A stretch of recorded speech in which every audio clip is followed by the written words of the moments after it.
Welcome to your channel Make Physics Easier by Mayur Agrawal. Today your friend, your teacher Mr. Mayur is with you with the new topic the numericals related to reflection of sound.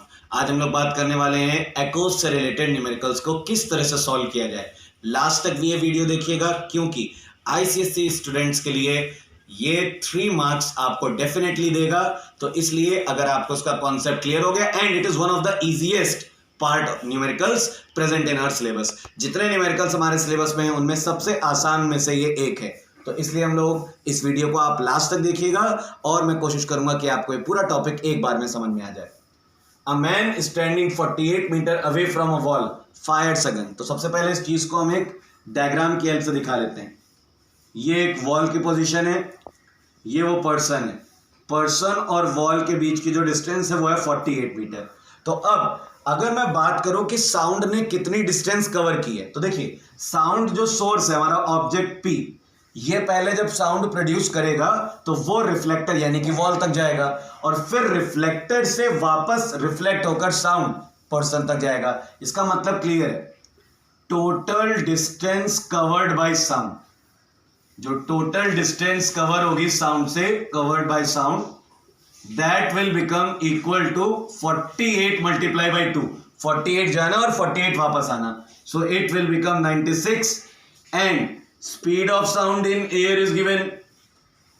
जैसा कि हम लोग जानते हैं speed of sound जो air में है वो क्वेश्चन में ही गिवन है 320 मीटर पर सेकेंड. तो अब हम लोग टाइम का फॉर्मूला लगा देंगे. Distance time is equal to distance upon speed. Distance दी गई है 96 और स्पीड दी गई है 320. सबसे पहले अगर आप इसको 8 से कैंसिल कराओ तो यहाँ आएगा 12, यहाँ आएगा 40, 4 से कैंसिल कराओ 3 और ये 10. सॉल्व कराएंगे आंसर कितना आ गया 0.3 सेकेंड्स. तो इसका मतलब क्लियर है, इस पर्सन को जो एको सुनाई देगा वो 0.3 सेकेंड के बाद सुनाई देगा. The person can hear the echo distinctly after 0.3 seconds. तो ये थे हमारे पार्ट 1 के न्यूमेरिकल, जो कि सबसे आसान. सिर्फ एक डायग्राम बनाने की आपको जरूरत रहेगी और अगर डायग्राम नहीं भी बनाओगे, अगर आपको कॉन्सेप्ट क्लियर है तो हो सकता है आपको डायग्राम बनाने की जरूरत ना हो, आप सिर्फ ये वर्किंग दिखा दोगे. So these are the first type of numerical. This is the second type of numerical. अब इसमें थोड़ा सा चेंजेस है. लैंग्वेज थोड़ी बड़ी लग रही है, आपको लगेगा टफ है, बट कोई भी चीज अलग नहीं है, वही कॉन्सेप्ट यूज करना है. पेंडुलम की फ्रीक्वेंसी 5 वाइब्रेशंस पर सेकेंड है. एक पेंडुलम है जिसकी फ्रीक्वेंसी 5 वाइब्रेशन पर सेकेंड का मतलब होता है 5 हर्ट्ज. एक ऑब्जर्वर ने स्टार्ट किया पेंडुलम को और गन को फायर किया. मतलब इस बार वॉच की हेल्प से टाइम ना देकर पेंडुलम की हेल्प से हमें टाइम निकालना है. तो ध्यान दीजिएगा, हर बार वॉच की हेल्प से हम लोग टाइम ऑब्जर्व करते थे, इस बार पेंडुलम की हेल्प से हमें टाइम ऑब्जर्व करना है. वो एको सुनाई देता है उसे after 8 vibrations of the pendulum. तो ध्यान दीजिएगा, टाइम पीरियड, जो टाइम पीरियड होगा हमारे पास वो कितना आ जाएगा, वो हमें निकालने के लिए 8 vibrations of the pendulum. 5 vibrations पर सेकेंड हो रहे हैं, इसका मतलब जो टाइम पीरियड आ जाएगा that will become 8/5 seconds.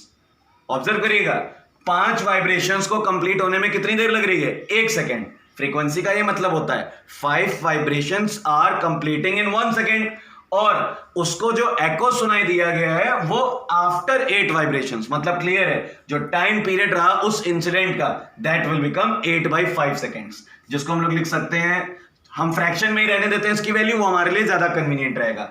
Time period आ गया और हमें डिस्टेंस तो निकालनी है. Distance is equal to question mark, ये हमें निकालनी है. और जो स्पीड ऑफ साउंड दे रखी है, स्पीड कह लो या वेलोसिटी कह लो, जैसा कि क्वेश्चन में दिया है 340 मीटर पर सेकेंड. ठीक है, टाइम पीरियड हमारे पास आ गया, स्पीड आ गई. फॉर्मूला हम जानते हैं क्या होता है डिस्टेंस का, distance is equal to speed into time. But one thing we have to be very careful. Again अब डायग्राम देखिए, जब हम डायग्राम बनाएंगे, ये पर्सन है और ये क्लिफ है. तो जब कोई भी गन फायर की जाएगी और पर्सन और रिफ्लेक्टर यानी कि क्लिफ के बीच की डिस्टेंस d है, तो जो साउंड टोटल डिस्टेंस कवर करेगा एको सुनाई देने के लिए वो d plus D. Total distance यहां पर क्या आ जाएगी 2d. तो हमें यहां पर जब हम रिप्लेस करेंगे, so we have to place 2d over here. 340 multiply by 8/5. 5 से इसको डिवाइड कराएंगे, 5 6 जा 30 एंड 5 8 जा 40, 8 8 जा 64, 6 कैरी, 8 6 जा 48, 48 and 6 54. So 2d is equal to 544. d is equal to 544 divided by 2. Solve कराएंगे तो 272 metre. This will be the distance between person and the cliff. Is that clear? यहां पर एक बात ध्यान देने वाली है कि how can we find time period. याद रखिए, because 5 vibrations per second. आप इसको इस तरह से भी समझ सकते हो. अगर आपको इस तरह से समझ में नहीं आ रहा है कि टाइम पीरियड कैसे निकला, तो मेरे पास एक और तरीका मैं आपको बता दूं. Time period is always reciprocal of frequency. This relation we should know. तो यहां से जो टाइम पीरियड आ जाएगा वो 1/5 सेकेंड्स आ जाएगा. ये टाइम पीरियड कितने देर का? ये 1 का है. इसका मतलब क्लियर है. टाइम पीरियड फॉर 1 वाइब्रेशन ये कितना है? 1/5 सेकेंड. तो इसका मतलब क्लियर है, जो टाइम पीरियड होगा 8 वाइब्रेशंस के लिए, टाइम पीरियड फॉर 8 वाइब्रेशंस, तो 1/5 का मल्टीप्लाई हम 8 से करा देंगे. देखिए तब भी 8/5 सेकेंड्स आ रहा है. तो आप चाहो तो यूनिटरी मेथड की हेल्प से भी टाइम पीरियड निकाल सकते हो, या अगर आप डायरेक्टली लिख दोगे तो भी ठीक रहेगा. तो ये हमारे दूसरे तरीके हैं. तो कभी कभी क्वेश्चन में पेंडुलम की हेल्प से हमें टाइम पीरियड निकालना होता है. Then we have to apply in the formula. Formula same है, वर्किंग सेम है, कॉन्सेप्ट सेम है. डिफरेंस बस जो था वो मैंने आपको यहाँ पे रिप्रेजेंट कर दिया. तो ये थे हमारे type 2 numericals. So this is the third numerical in which a condition is increased. A man fires a gun and hears its echo after 5 seconds. Suppose ये पर जहां से reflector, this is the reflector from where the, this is the reflector and here the position of the person. Initially the person was hearing the echo after 5 seconds. So if we consider this distance x, अगर हम reflector और person के बीच के distance को x late कर लेते हैं, तो जो हमारी फर्स्ट कंडीशन है, अगर हम फर्स्ट कंडीशन के अकॉर्डिंग चलते हैं, फॉर्मूला हम लगाएंगे distance is equal to speed into time. तो जो डिस्टेंस कवर होगी, साउंड जो डिस्टेंस कवर करेगा वो x का डबल, मतलब 2x. स्पीड हमें निकालनी है v, और ऐसा करने में टाइम कितना लगा है पहली कंडीशन में? 5 सेकेंड्स. तो हमारे पास ये एक इक्वेशन बन गई, 2x is equal to 5v. This is the equation according to first condition. अब अगर हम बात करते हैं सेकेंड कंडीशन की, तो जो वो पर्सन है that is moving 310 metre towards the hill, मतलब वो यहां से 310 मीटर आगे गया है. तो जब आगे गया है तो ये जो डिस्टेंस बचेगी ये कितनी हो जाएगी? x minus 310. तो अब जो एको सुनाई देगा वो x माइनस 310 के डबल डिस्टेंस के अकॉर्डिंग.